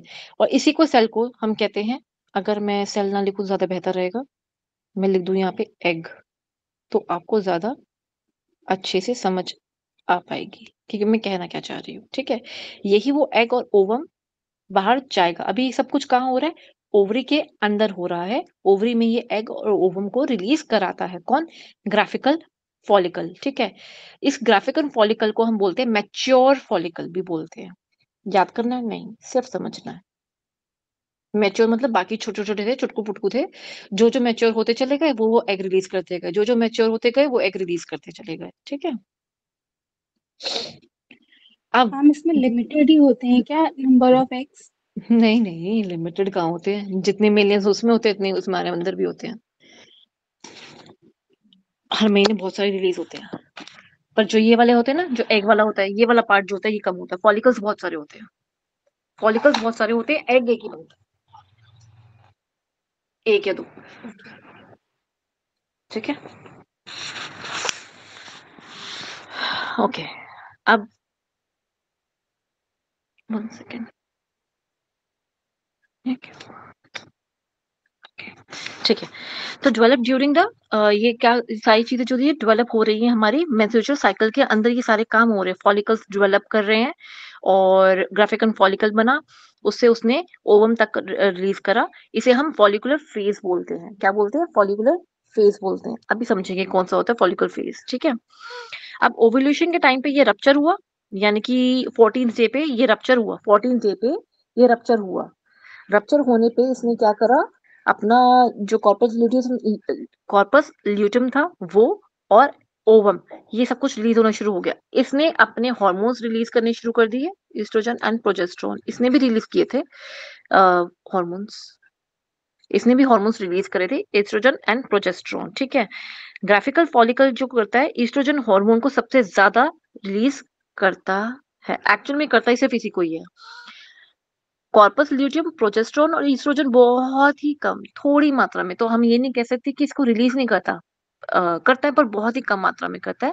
एक्चुअल प्रोजेस्टेरोन को रिलीज करता है ये। ठीक है, अब ये वहां पहुंच रहा है, जो ओवम है ये धीरे धीरे फेलोपियन ट्यूब में वहां पे एम्पुला वाली जगह पर जाके पहुंच रहा है। ठीक है, और यहाँ से प्रोजेस्टेरोन निकल रहा है बहुत सारा, और ये एंडोमेट्रियम वॉल को और स्ट्रॉन्ग और मोटा बना रहा है, थिक बना रहा है, ताकि जब ओव्यूलेशन हो जाए, वहां पे आके स्पर्म मिल जाए, तो यहाँ पे इसने तैयारी पहले से करके रखी है, ताकि वो अपर लेयर जो होगी एंडोमेट्रियम वॉल की, अपर लेयर बनवाने में काम कर रहा है प्रोजेस्टेरोन। अपर लेयर जो होगी वो थोड़ी थिक और मोटी हो, ताकि वहां पे आके जाइगोट आके चिपक जाए, बस दैट्स इट, इतनी ही बात होती है। अब जब मैं आपको बताने जा रही हूँ वो लिखते जाइएगा आप साथ साथ में। ठीक है, डे 1 and 5 हमने यहाँ समझा था ना, एक सेकेंड,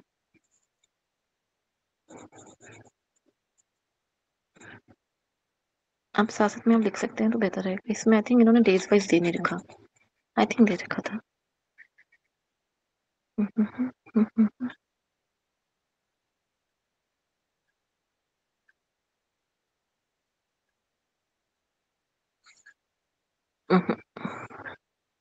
ये रहा, मैं भी सोचू कैसे हो सकता कि नहीं दे रखा। ठीक है, जो first 1 to 5 period of day होता है, डे 1 to 5 जो पीरियड होता है उसमें ब्लीडिंग होती है। ठीक है, डे 1 to 5 हम ये कहते हैं ना, 1 day 3 day 5 day, वो वाले पीरियड में सिर्फ ब्लीडिंग होती है, प्रोजेस्टेरोन और ईस्ट्रोजन लेवल बहुत नीचे गिर जाते हैं। ये सिर्फ उस केस में जहाँ पे प्रेगनेंसी नहीं हुई है। ठीक है, तो ब्लीडिंग हुई, सारे जो ईस्ट्रोजन लेवल था सब कुछ नीचे गिर गया, प्रोजेस्टेरोन लेवल था वो भी नीचे गिर गया, ब्लीडिंग हो गई। अब वो नई साइकिल पकड़ेगा, कब से पकड़ेगा? 5th डे से या 7th डे से वो साइकिल पकड़ेगा। यानी कि इसको हम 6th डे से भी स्टार्ट करते हैं, 6 to 13 डे भी बोल सकते हैं, या 7 to 13 डे भी बोल सकते हैं। ठीक है, यानी कि ये वाला फेज, इसको हम फॉलिकुलर फेज बोलते हैं। अगेन जैसे मैंने बताया बहुत सारे फॉलिकल्स आएंगे, तो क्या होगा, जी एन आर एच। ठीक है, गोनाडोट्रोपिन रिलीजिंग हार्मोन। ठीक है, ये हाइपोथैलेमस से रिलीज होगा, हाइपोथैलेमस से रिलीज होगा। कार्य क्या करेगा? ये कार्य करेगा, स्टिमुलेट करवाएगा, जगाएगा। किसको जगाएगा जी? स्टिमुलेट करेगा, किसको? पिट्यूटरी को। क्यों? क्यों उसको जगाना है, क्यों बोलना है? वो कह रहे हैं FSH रिलीज कर दो माता प्लीज, हम आगे काम कर सकें, आप फॉलिकल भिजवाएंगी तो ही तो हम आगे फॉलिकल में से ग्राफिकल फॉलिकल बनाएंगे। ठीक है, तो ये काम कौन करा रहा है? पहले GnH रिलीज हुआ 6 to 7th डे के आसपास, जब मैंने बताया था ना, जस्ट आफ्टर द पीरियड्स। ठीक है, तो उसने ग्राफिकल उसे फॉलिकल्स के लिए बनवाने के लिए GnRH ने हाइपोथैलेमस के पास जाके, सॉरी हाइपोथैलेमस ने खुद ने GnRH रिलीज करवाया, और पिट्यूटरी को बोला तुम FSH रिलीज करो और LH रिलीज करो, प्लस LH। ठीक है, लिटिनाइजिंग हार्मोन कीजिए ना थोड़ा, हाँ जी, that days, number of days दिखाई नहीं दे रही। सॉरी हाँ, yeah. सॉरी मैम आप फ्लो में चली जा रही हैं। सॉरी चलिए, सॉरी, ये वाले पार्ट को हम पढ़ रहे हैं अभी, 14 नहीं है यहाँ पर बीच में, हम अभी इस वाले को पढ़ रहे हैं। ठीक है, 7 और 13 डे पे, तो 7th डे पे स्टार्ट क्या हुआ, GnRH रिलीज हुआ हाइपोथैलेमस से। इसने स्टिमुलेट करवाया पिट्यूटरी को, बोला मुझे FSH चाहिए, मुझे LH चाहिए। पिट्यूटरी ने कहा ओके योर कमांड, अभी देते हैं। उसने रिलीज करवा दिया। अब रिलीज करवाया, ओवरीज के पास गए, ओवरीज के अंदर हमारा मल्टीपल, बहुत सारे हमारे FSH यानी कि फॉलिकल्स, बहुत सारे फॉलिकल्स आप समझो कि एक तरह के ओवम को बनाने वाले बहुत सारे छोटे छोटे सेल्स हैं। आप ऐसा समझने के लिए, ठीक है। छोटे छोटे सेल्स हैं, वो सेल्स धीरे धीरे बड़े बड़े होंगे, जिसके अंदर से एग निकल पाएगा, ठीक है। वो छोटे छोटे सेल्स को रिलीज करवा रहा है, आप ऐसा समझिए, ठीक है। अभी के लिए फॉलिकल्स मैम के नाम फॉर्म कर रहा है कि रिलीज कर रहा है? रिलीज करवा रहा है। बन, अच्छा, बनाता नहीं है ये? नहीं, तो रिलीज करवाया उसने, मल्टीपल जो हो गए हमारे। अब एफएसएच जो है वो डेवलप करवा रहा है किसको, ग्राफिकन फॉलिकल को, यानी कि अब जो एफएसएच निकला ये बनाएगा किसको, बहुत सारे फॉलिकल्स को बनाएगा, और इस पे से मिलेगा हमें ग्राफिकन फॉलिकल, इसमें से हमें मिलेगा। यानी कि पहले तो हार्मोन्स रिलीज करवाए पिट्यूटरी से, पिट्यूटरी ಹಲೋ को, हाँ जी, ಹಲೋ हाँ जी बोलिए। ಕೇಳಿಸೋದಿಲ್ವಲ್ಲಪ್ಪ? Hello hello Suma ji, hello Suma ji, hello I think she's on the other call ಕೇಳಿಸ್ತಿದ್ದೀನಪ್ಪ? or she's talking to me. Ma'am, you can mute her. हाँ जी, हाँ जी, I'm doing okay, I'm so sorry, ठीक है। तो ल्यूटिनाइजिंग हार्मोन जो था और एफएसएच था, ये रिलीज हुआ पिट्यूटरी से, ये हम नहीं बना रहे हैं, पिट्यूटरी से निकल कर आए हैं। तो ये काम क्या करवाएंगे, ये कहेंगे ओवरी को चलो फॉलिकल बनाओ, ठीक है। बहुत सारे फॉलिकल बनाएंगे हम, उस फॉलिकल में से एक कुछ बनेंगे ग्राफिकन फॉलिकल, बन गए।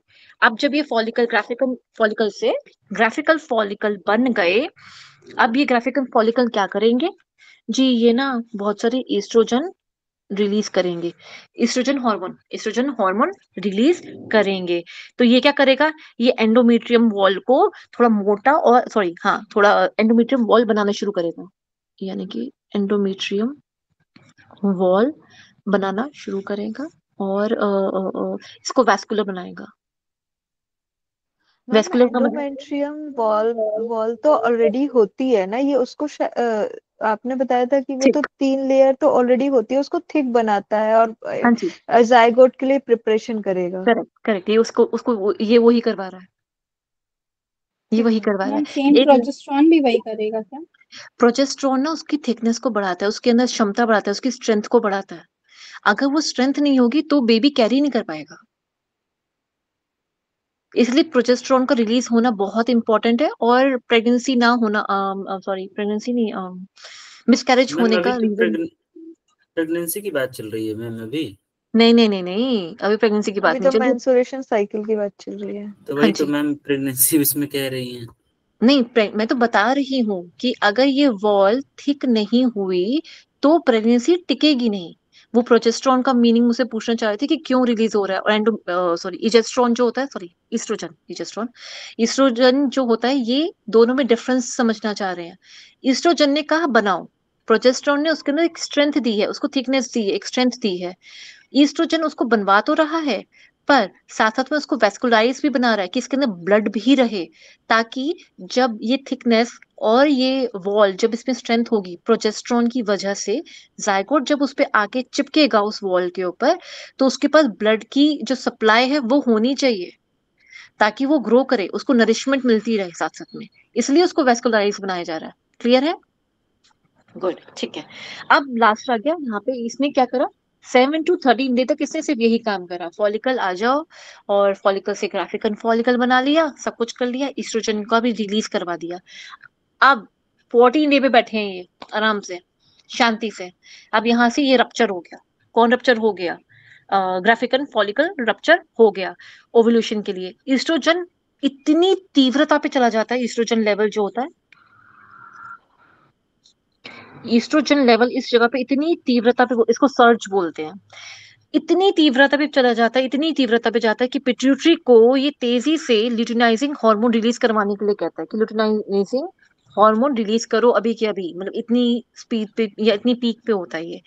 फिर ग्राफिकन फॉलिकल को रप्चर करने के लिए आता है, आया ग्राफिकन फॉलिकल को, साइकिल को दोबारा समझो। 13 डे आया, 13 डे के बाद 14 डे आया, यहाँ पे ईस्ट्रोजन लेवल बहुत हाई था 14 डे पे। इसने कहा किसको, पिट्यूटरी को, मुझे एलएच चाहिए एट एनी हाउ, अभी इमरजेंसी केस है, उस हिसाब से कहा। उसने कहा ठीक है, पिट्यूटरी ने एलएच रिलीज करा, एलएच रिलीज होते ही यहाँ पे 14 डे पे ग्राफिकन फॉलिकल रप्चर हो गया। क्या हो गया, रप्चर हो गया। अब रप्चर होते ही ग्राफिकल फॉलिकल का रप्चर होते ही इसमें से ओवम यानी कि एग निकल कर कहाँ जाएगा? फैलोपियन ट्यूब के अंदर। कहाँ जाएगा? इसमें कहाँ है ये रहा? यहाँ पे नहीं दिया हुआ। यहाँ से यहाँ पे आ जाएगा फैलोपियन ट्यूब के यहाँ पर एम्पुला वाले पार्ट पे जो मैंने बताया था ना, एम्पुला इस्थमस जंक्शन के पास, वहां जाके बैठ जाएगा। वहां पे रिलीज हो गया और इसको पूरे को ओव्यूलेशन पीरियड बोलते हैं। वो 14th डे तक, जब तक वहां ये ग्राफिकन वाला रप्चर हुआ, वहां पहुंचा, वेट कर रहा है, इसे ओव्यूलेशन कहते हैं। और ये बेस्ट टाइम होता है प्रेगनेंसी का, बेस्ट टाइम होता है प्रेगनेंसी का 14th डे। ठीक है, 14 डे से लेकर फिर नेक्स्ट कितना टाइम पीरियड हमारे पास बचा? 15th डे से 15th डे से आगे 28 डे तक। आप ये समझिए कि 15 to 28 डे तक वो वेट कर रहा है कि आएगा आएगा आएगा, स्पर्म आएगा आएगा आएगा, वो वेट कर रहा है। इसे हम ल्यूटियल फेज कहते हैं, ल्यूटियल फेज कहते हैं। ठीक है, यहाँ ग्राफिकल हमारा रप्चर हो चुका हुआ है, सीएल बन चुका है। सीएल ने सीएल मतलब कॉर्पस ल्यूटियम, वो बन चुका है। उसने इजेस्ट्रॉन और प्रोजेस्ट्रॉन बनाना शुरू, इजेस्ट्रॉन नहीं, ईस्ट्रोजन और प्रोजेस्ट्रॉन बनाना शुरू कर दिया हुआ है। और ईस्ट्रोजन वो कम बनाता है, प्रोजेस्ट्रॉन ज्यादा बनाता है, थिकनेस के लिए बनाता है। मैं बार बार ये बात रिपीट कर रही हूँ क्योंकि इंपॉर्टेंट है, क्वेश्चन बन जाता है, बार बार रिपीट कर रही हूँ बात को। ठीक है, अब जो सीएल था यहाँ पे इस फेज में, ओके, इस फेज में यानी कि डेज पे आ जाते हैं यहाँ पर, 15 to 28 डेज के ऊपर जब वो ग्राफिकम फॉलिकल बाहर निकल चुका हुआ है सॉरी, उसमें से एग और ओवम बाहर निकल चुका हुआ है और फॉलिकल ट्यूब में जाकर वेट कर रहा है ना, उस टाइम पर तो सीएल पूरी पूरी तैयारियों में जोर शोर से लगा हुआ है, तैयारियों में लगा हुआ है। किसकी? एंडोमेट्रियम वॉल के, एंडोमेट्रियम वॉल को अच्छे से थिक करने में। ठीक है, क्यों? ये क्या रिलीज कर रहा था? प्रोजेस्ट्रॉन रिलीज कर रहा था, इसलिए उसकी स्ट्रेंथ में, ताकि स्ट्रेंथ में इसके लिए पूरी प्रिपरेशन कर रहा है, उसको ग्लैंडुलर बनाने में। ठीक है, अच्छे से ये सारे काम, ये काम करवा रहा है, उसको स्ट्रॉन्ग बना रहा है, हेल्दी बना रहा है। ठीक है, अगर 28 नियरली 28 डेज, कभी कभी डेज ऊपर नीचे हो जाते हैं ना फीमेल्स के अंदर, तो मान लीजिए उस डेज के अंदर 26-28 डेज तक वो वेट कर रहा है, आजा आजा आजा, नहीं आया। उसने कहा ठीक है जाओ, अब मैं और वेट नहीं कर सकता। क्यों नहीं कर सकता? क्यों? क्योंकि जब तक ये यहाँ पे वेट कर रहे हैं तो ये हॉर्मोन्स का उसको होता है कि अगर यहाँ पे जाइगोट बन गया है, यहाँ तक अगर वॉल पे ये आ गया है, तो उसके टाइम पीरियड आप समझिए इसकी एक एक्सपायरी है। टिल दैट अगर जाइगोट वहां के नहीं चिपका तो ये अपनी एक्सपायरी समझ लेता है कि अब मेरा एक्सपायरी हो गया, इतने दिनों के बाद मुझे एक्सपायर होना है, मुझे बाहर निकलना है। अगर प्रेगनेंसी अकर हुई, अगर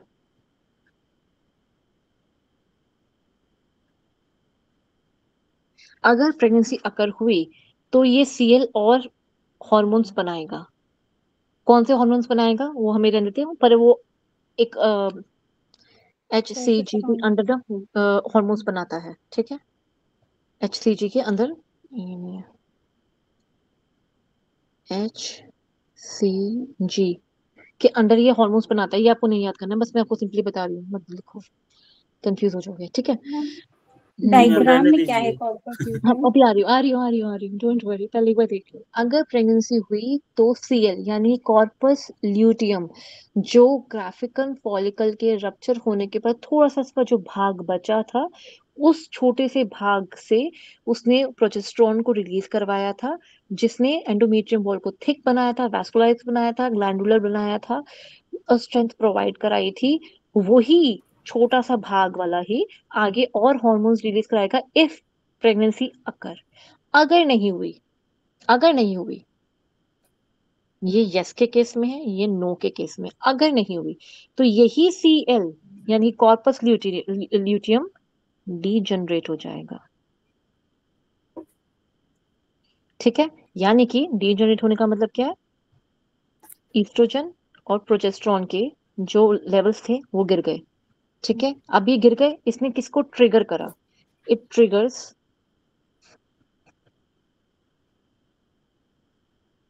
मेंस्ट्रुएशनल साइकिल, यानी कि मेंस्ट्रुएशन साइकिल एंड हो चुकी हुई है, अब ब्लीडिंग करवा दी जाए, शेड इट ऑफ, शेड कर दो किसको, एंडोमेट्रियम मीट्रियम वॉल को, ठीक है। तो उसको वॉल को ही शेड होने में ही 3 से 5 दिन नियरली लग जाते हैं, 1 से 5 दिन नियरली लग जाते हैं, जो कि फर्स्ट स्टेज हमारे माने जाते हैं। क्या क्लियर सबको? लास्ट लास्ट वाला एक बार और बता दीजिएगा। कौन से वाला पार्ट? ये वाला पार्ट? जब जो कार्पस देखिए, ल्यूटियम जब टूटता है, यदि प्रेगनेंसी जो होती है, नहीं होती, हाँ नहीं, अगर प्रेगनेंसी नहीं यदि हुई तो होती है, यदि प्रेगनेंसी होती है तो वो हॉर्मोन्स बनाएगा, रिलीज करवाता है, हार्मोन रिलीज करवाता है। करेक्ट। नहीं हुई हाँ, तो यदि नहीं नहीं हुई तो वो पुनः क्या होता है, अंग्रेजी बोली वही नहीं समझ में आया है, वो अंग्रेजी वही छोड़ो ना, पूछ हिंदी रहे में आ जाओ। अंग्रेजी छोड़ो, हिंदी में बोलो। अगर नहीं बनाएगा तो उसके पास जो अपने हॉर्मोन्स थे, उसने उसको बंद कर दिया, उसके लेवल्स को गिरा दिया। अंग्रेजी का क्या करना है? अंग्रेजी का कुछ नहीं करना, ठीक है। सीएल यानी कॉर्पस ल्यूटियम ने क्या कर दिया, अपने हॉर्मोन्स को खींच दिया, वापस कर दिया। अब नहीं रिलीज कर रहा हॉर्मोन्स, अब नहीं कुछ कर रहा वो, अब मना कर दिया, मैं नहीं कर रहा। उसको कहते हैं डी जनरेट होना। क्या बोलोगे? D generate. अगर अब नाम याद करना है तो अब करो, पहले बात को समझो, उसके बाद नाम याद करना, तब नाम याद होता है। वरना करने की कोई नीड नहीं है, क्योंकि अंग्रेजी हमारी भाषा नहीं है, ये वाली हमारी भाषा नहीं है। अपनी भाषा पे करो, उसमें समझ आ गया, सब समझ आ गया, वो जरूरी है, ठीक है। उसे कहते हैं, उसने फिर ट्रिगर करा, इसने भी ना अभी भी ट्रिगर कर रहा है, मतलब वो कह रहा है कि अब रिलीज कर दो, बाहर निकाल दो इस वॉल को, अब इसकी जरूरत नहीं है, कोई जायकोट नहीं आने वाला, या नहीं आया है, जायकोट नहीं बना है, कुछ फॉर्म नहीं हुआ, बाहर निकालो। उन्होंने कहा ठीक है, ओके बाय टाटा। अभी क्या मैम हो, हाँ जी बोलो। ओवरीज दो होती हैं, तो जी, कौन सी ओवरीज में से दोनों दोनों एग, दोनों दोनों दोनों। तो दोनों में से अगर निकलता है तो फिर दो एग होने चाहिए, तो फिर हाँ जी, दो ही हाँ जाइगोट जी। बनने चाहिए। तो ये डिपेंड करता है ना किसके पास जाके फर्टिलाइजेशन करेगा। ओवम बड़ा चूजी होता है, नहीं ओवम ये कैसा है, मान, हाँ ठीक है। हाँ, ओवम बड़ा चूजी होता है, ओवम ऐसे स्पर्म के साथ फर्टिलाइज नहीं करता। वरना फिर तो बहुत सारे एग्स, बहुत सारे स्पर्म के साथ वो फर्टिलाइज कर जाएगा। बहुत चूजी होता है, इसलिए हर बार तो होती ही नहीं प्रेगनेंसी। प्रेगनेंसी तो फिर हाँ कभी कभी होती है ना। हाँ ये बात ठीक है, पर हम्म जैसे आप कह रहे हो कि एक ही ओवम के साथ वो करेगा, तो जब दो हम्म ओवेरी है और दोनों में से एग निकलेगा और एक के साथ करेगा तो दूसरा तो फिर मतलब बैठ वो जाएगा, कोई फर्क नहीं पड़ता। वो किसी भी, देखो, अच्छा। कोई भी एक किसी भी ओवम के साथ स्पर्म फर्टिलाइज करेगा, वो चूज भी खुद ही करता है स्पर्म। बहुत सारे मिलियंस ऑफ स्पर्म आए हुए हैं, उसमें से चूज भी खुद ही करता है कि मैं तेरे साथ करूंगा फर्टिलाइज, इसके साथ नहीं करूंगा।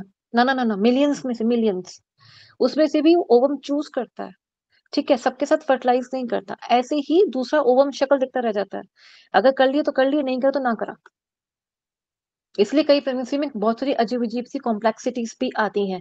तो ये बॉडी का अपना एक सिस्टम है, आपस में नॉट सिम्बायोटिक, सिंक्रोनाइजेशन में चलता है, ठीक है।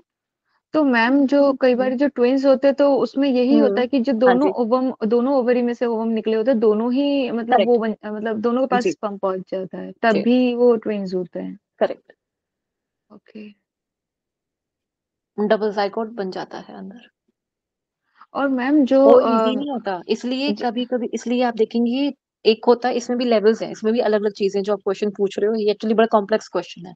इसमें भी क्या होता है, आपने देखा होगा, मैंने आपको बताया था स्टार्टिंग में ही कि आइडेंटिकल ट्विंस होते हैं, एक सिमिलर होते हैं, और बिल्कुल ही अलग होते हैं एक ही टाइम पे बच्चे पैदा हुए, दो मतलब ट्विंस हुए हैं, ट्रिपलेट्स हुए हैं, 4 हुए हैं, 5 हुए हैं, क्वाड्रा हुए हैं, ऐसे मतलब 5 5 6 6 बच्चे भी इकट्ठे होते हैं इन फीमेल्स। ये देखा गया है, रिकॉर्ड में भी रहा है। 6 बच्चे भी, 14 बच्चे, 14 बच्चे शायद लास्ट एक बार सुना था मैंने, पता नहीं कितने बच्चे सुना था मैंने एक बारी में। एक फीमेल लेडी ने दिया था, इट वाज नियरली लाइक 15 और 18 years बैक, सो तो it was ma'am a world इसके लिए रिकॉर्ड। तो इसका मतलब 14 ओवम बने होंगे एक साथ। करेक्ट, वो बने होंगे, फर्टिलाइज हुआ होगा, ये देखो पहले कि फर्टिलाइज भी हुए और उस माता ने उनको कैरी भी करा, कितना स्ट्रॉन्ग एंडोमेट्रियम रहा होगा। एक प्रेगनेंसी कैरी करना ही इतना मुश्किल होता है। आई रियली डोंट रिमेम्बर 6 का था या इसका था। 6 तो मुझे याद है, 6 तो वेरी कॉमन, 6 तो कई बार हो चुका होगा। 6 का तो पता नहीं मैम, पर फराह खान के 3 हुए थे। ये तो बहुत ही कॉमन केस है, ये तो आप फॉरेन में जाएंगे, कहीं भी जाएंगे, वहां तो बहुत कॉमन है। It's very very very common. तो उसमें क्या होता है कि अच्छा सेम उसमें चला गया, तो इसलिए कभी कभी आइडेंटिकल ट्विंस की कहानी बनती है। और फिर मैं बताया कि दो बच्चे हुए हैं जिसमें लड़का और लड़की दो अलग अलग जेंडर के मिल गए, सेम जेंडर की नहीं है, सब दोनों अलग अलग जेंडर के मिले। तो इसके अंदर कहानी ना अंदर बहुत डीप है। अभी ज्यादा उसमें मत जाओ, बस आप समझो, हाँ जितना आपने समझा अभी वो लेवल ठीक है अभी। वो इशू और नहीं आएगा मैम कि जैसे आपने बताया 1 to 5 डेज तक जो होता है मतलब पीरियड्स चलते हैं, हम्म उसके बाद 6 से 13 डेज का क्या होता है, फॉलिक्यूलर फेज होता है, न्यू हम्म एग जनरेट होता है हमारा। तो ग्राफिकल फॉलिकल उस वाला। हाँ, तो उसी के टाइम पर जो होता है वो स्पर्म पहुंचे तो प्रेगनेंसी होती है, नहीं नहीं या नहीं, जब 14 से लेकर आपका 28 नियरली तक पहुंचे तो बेटर होता है। 14 इज द हाईएस्ट स्टेज जहां पे प्रेगनेंसी अकर होती है, क्योंकि इस फेज तक ना 17 to 13 तक तो उसने बनाया ही नहीं, उसने एग बाहर रिलीज ही नहीं किया। अच्छा 6 से 13 तक बाहर ही नहीं आता, और हाँ 14 के टाइम वो पर बाहर आता है, रप्चर होता है, और बाहर तब आता वो है। एक एग बाहर निकालता है जो कि जाके फैलोपियन ट्यूब में टिका रहता है। और करेक्ट। और फिर जब स्पर्म उसके पास पहुंचता है तब वो उसके साथ मतलब ओवम बन के नीचे यूटरस की वॉल में आ जाता है। तब जायगोट फिर वो पीरियड्स में कन्वर्ट नहीं होता। Zygote zygote. हाँ, जाइगोट बन जाता है। करेक्ट। ठीक है, ओके, ठीक। Very good. मैम जाइगोट का हिंदी क्या रहेगा? भ्रूण बोलेंगे शायद उसको। Yes ma'am. ठीक है, आई रियली होप ये क्लास आपको समझ आई हो। अच्छा एक चीज और, मैम मेनोपॉज क्या चीज होती है, इसको एक बारी में एक लाइन के अंदर खत्म करती हूँ, बहुत इजी है, कुछ ज्यादा मुश्किल चीज नहीं है। होता क्या है फीमेल्स के अंदर, नॉट इन मेल्स, फीमेल्स के अंदर हमारा oogenesis मतलब कि ये जो ओवरीज बना रही है ना सेल, इसके पास लिमिटेड काउंट होते हैं, which is nearly 70 to 80 million something कुछ का काउंट होता है। इतना आप समझ के चलें, इतना काउंट होता है। ये हम जब हम अपनी माता के पेट में थे, भ्रूण अवस्था में थे, तब बनता है। वो भी तब जब हम फिफ्थ फिफ्थ सिक्स मंथ चल रहा होता है तब। जब फिफ्थ सिक्स मंथ के अंदर एक लड़की होती है, यानी कि माता है, उनका जब फिफ्थ या सिक्स मंथ चल रहा था प्रेगनेंसी का, अगर लड़की थी तो उस केस में oogenesis हो जाता है। ठीक है, यानी कि पहले से ही पीरियड्स की तैयारी हो चुकी हुई है, हमारे सेल्स बनने की तैयारी हो चुकी हुई है। इसमें लिमिटेड काउंट बनता है सेल्स का। ठीक है, जब ये लिमिटेड काउंट खत्म हो जाता है उसे हम मेनोपॉज कहते हैं। क्या क्लियर है ये बात? जब यस तक ये मैम। काउंट है तब तक हमारा मेंस्ट्रुएशन साइकिल कंटिन्यूएशन में रहेगा। द डे और the moment it will step and up और नियरली टू एंड, तभी मेनोपॉज हमारा वहां पे, यानी कि मेनोपॉज मीन्स वो जो हॉर्मोन्स का जो सॉरी सेल का जो अमाउंट है वो खत्म हो जाएगा, तो मेनोपॉज आ जाता है। मेल में ऐसा नहीं है, ना तो उनकी भ्रूणावस्था में उनके पास कोई ऐसी स्पर्मेटोजेनेसिस होता है, वो होता भी प्यूबर्टी पे है। यानी कि मेल के अंदर प्यूबर्टी पे ही आके स्पर्मेटोजेनेसिस होता है। स्पर्मेटोजेनेसिस होता है। स्पर्मेटोजेनेसिस क्या होता है?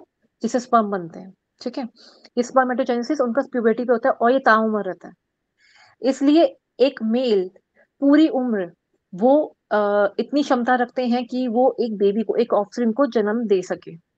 लेकिन फीमेल में आफ्टर 50-45 years ऑफ एज और सो मेनोपॉज आ जाता है, and then a female cannot carry forward a pregnancy और कैनॉट कैरी एन ऑफस्प्रिंग। ठीक है, क्लियर?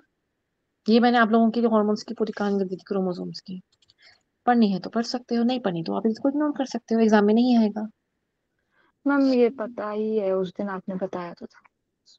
ये वाला मैं कह रही हूँ वाला। ठीक है, इसमें क्या होता है अच्छा, ऑटोसोम्स, ये ऑटो, तो लंबा ये प्रोसेस। मैंने नहीं बताया था, ये मैंने फिर भी हाँ लिख जी, दिया ये आपको। नहीं बताया था आपने। ये है नहीं एग्जाम में, इसलिए मैंने बताया नहीं। ठीक तो है मैम। जो हमारे 22 पेयर्स ऑफ क्रोमोसोम होते हैं ना, 22 पेयर होते हैं ना हमारे पास। जो यस वन मैम। पेयर होता है ना ये वाला, ये बताता है एक्स एंड वाई का। और जो 22 पेयर ये वाले होते हैं ना, वो ये बताए हुए हैं, वो ये मैंने नीचे कहानी लिखी हुई है। ठीक है, कि वो हर क्रोमोसोम क्या जेनेटिक इंफॉर्मेशन दे रहा है वो, अगर किसी के अंदर मन था बात करना पढ़ने का तो। ठीक है, बाकी सब चीज़ों को एक बार पढ़ लीजिएगा, कहीं लगा कि नहीं समझ आया, हम दोबारा मैम समझा देंगे। एक मिनट, जो आपने बिल्कुल। ये बताया जो 22 पेयर्स होते हैं, और मतलब जो एक मिटोसिस होता है, एक मियोसिस। मियोसिस होता है, हुँ। तो जो 22 पेयर हैं, इसका मतलब ये मिटोसिस का प्रोसेस करेंगे और जो एक रह जाएगा वो ही मियोसिस का काम करता है इसमें। अरे वाह! यस। ओके, एक्चुअली में ठीक है। पूरा ही इकट्ठे चलता है ये, पर हम्म। मियोसिस के अंदर ये 2 में डिवाइड हो जाता है ऐसे। तो 23 तेरे पास, 23 मेरे पास, ये है मियोसिस। लेकिन माइटोसिस में क्या होता है, तुम दोनों अलग नहीं रहोगे, मेरे पास इकट्ठे रहोगे। अभी 23 पेयर में बन जाता है। पेयर, यहाँ सिंगल सिंगल सेट थे, इसे हम माइटोसिस कहते हैं। ये डिफरेंस है, ठीक है। अब जो आपने एक्स और वाई की बात करी है, फीमेल में तो फर्क ही नहीं पड़ता। मेल के अंदर क्या फर्क पड़ेगा, एक के पास एक्स जाएगा, एक के पास वाई जाएगा। इसलिए कौन सा स्पर्म आ रहा है, एक्स वाला आ रहा है या वाई वाला आ रहा है, उसके साथ जो फर्टिलाइजेशन हो रही है वो डिपेंड करती है। क्योंकि फीमेल के पास तो यही 23 जो थे, उसके मियोसिस से, फीमेल का मियोसिस था, ठीक है, उसके पास भी 23, उसके पास भी 23, इसके पास तो एक्स ही था।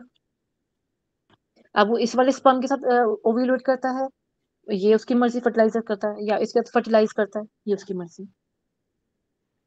मैम इन्हीं 23 पेयर्स की वजह से जो 22 और +1 में बट रहा है, इसी की वजह से जो ये रिप्रोडक्शन में होता है, इसमें दोनों ही प्रोसेस काम करते हैं, मिटोसिस और मियोसिस। हाँ, मेटाफेज जो चल रहा होता है वो इसके अंदर होता है। पहले एक हद तक फेज चल रहा है, मेटाफेज 2 के बाद जब फर्टिलाइजेशन हो जाती है तब आगे की चीज कैरी फॉरवर्ड होती है। तब मियोसिस चलता है। मियोसिस नहीं, मियोसिस पहले हो चुका बच्चे, सॉरी, मियोसिस हाँ। पहले हो चुका। अगर मियोसिस नहीं हुआ होगा तो अजीब ही कहानी रिप्रोडक्शन, होगी ना, हाँ हाँ हाँ। कहानी अजीब हो गई। मतलब ये सोचो कि क्रोमोसोम 46 होते हैं। अगर मैंने एक नॉर्मल ह्यूमन में जो बाकी के सेल्स हैं उसके अंदर मुझे 23 पेयर में डालना पड़ेगा, लेकिन अगर सेक्सुअल हार्मोन के अंदर की बात होगी तो वहां मुझे 23 अलग अलग डालने पड़ेंगे। मतलब ये पेयर में नहीं होगा, अलग अलग सेल्स बनेंगे, इसके अलग अलग क्रोमोसोम्स वाला सेल बनना शुरू हो जाएगा। क्यों होगा, ये तो 46 हो चुके ना अपने में, इसको मैं 23 पेयर लिखूं या 46 लिखूं, एक ही बात है, कोई डिफरेंस नहीं। हाँ जी, यस कोई डिफरेंस नहीं। इसको डिवाइड करना पड़ा मुझे। इसको क्यों डिवाइड करना पड़ा, क्योंकि इसके पास तो मेल वाला आएगा ना अभी, यस मैम। इसके इसके पास मेल वाला आएगा, और मेल वाले को होता है कि जो ये फीमेल के पास जाएगा तो हाफ नंबर या हाफ काउंट के अंदर ही होना चाहिए। इसलिए हर बार जब भी पीरियड्स आते हैं, हर बार जो एग होता है एक नई इंफॉर्मेशन लेके बैठता है, हर बार। Yes ma'am. इसमें पोलर बॉडी वगैरह भी बनती है, बहुत कुछ होता है, वो नहीं पढ़ेंगे, रहने दो। वो oogenesis का सारा काम है, स्पर्मेटोजेनेसिस में ये सब कुछ होता है, ठीक है। Yes ma'am. वो वहां तक मत जाना अभी। ओके, और तो कुछ नहीं रहेगा पॉइंट, एक मिनट में देख लो कोई पॉइंट रह ना गया आपका। नहीं, बाकी हो चुका, ठीक है। आई रियली होप आपको ये सारा कुछ समझ आया हो, क्योंकि ये बहुत इंपॉर्टेंट पॉइंट है, इन जनरल भी, लाइफ के लिए भी और वैसे भी आपके लिए ये चीजें समझनी इंपॉर्टेंट है, ठीक है। किसी को कोई प्रश्न, क्लास मुझे पता है स्टार्ट हो चुकी होगी, दूसरी क्लास के लिए तैयारी कर चुकी होंगी आई गेस। MDY की टीम आ चुकी है क्या, ये मैं ही हूँ, नहीं अभी कोई और नहीं आया ना। आज नहीं, बहुत अच्छा क्लास लगा मैम, पूरा पूरा समझ में आया। धन्यवाद, आप सभी का धन्यवाद। आप सब ध्यान से पढ़ रहे थे, किसी ने कोई डिस्टरबेंस नहीं करी, बड़े आराम से आप सबने पढ़ा। बहुत बहुत धन्यवाद आप सभी का।